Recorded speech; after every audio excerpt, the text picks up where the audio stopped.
ঝিঙেগুলোকে আমি খোসা ছাড়িয়ে এরকম লম্বা লম্বা করে কেটে নিয়েছি। আর দেখো এখানে আমার যা যা মশলা লাগবে সেই মশলাগুলোকে আমি নিয়ে নিয়েছি।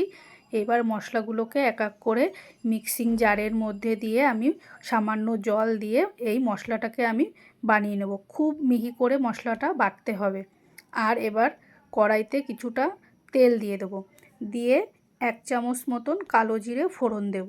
কালো জিরেটা একটু ভাজা ভাজা হয়ে গেলে এবার এর মধ্যে দেব আমি কেটে রাখা ঝিঙেগুলোকে একটু সাঁতলে নেব, ভালো করে ভাজবো না, একটু সাঁতলে নেব 10 মিনিট মতন। এই দেখো ভালো করে তো দেখো সাঁতলে নিয়েছি। এইবার দেব এর মধ্যে 1 চামচ মতো নুন দিয়ে আবারও একটু নাড়িয়ে চাড়িয়ে নেব। নুন দিলে কি তাহলে জিনিসটা তাড়াতাড়ি নরম হয়ে যাবে। তো এবার আমি তুলে নেব এটাকে। এবার এগুলোকে তোলা হয়ে গেছে। এই তেলের মধ্যে আমি আর অন্য তেল দেব না। এবার এর মধ্যে যেই মশলাটা আমি বেটেছিলাম সেই বাটা মশলাটা দিয়ে দেব। আর দেব স্বাদ মতন নুন আর কিছুটা হলুদ, আর দেব স্বাদ মতন চিনি দিয়ে এবার মিক্সির বাটিটা ধুয়ে একটু জল দেব, দিয়ে মশলাটাকে আমি ভালো করে কষিয়ে নেব যতক্ষণ না তেলটা বের হচ্ছে। তো দেখো আমার মশলাটা কষানো হয়ে গেছে।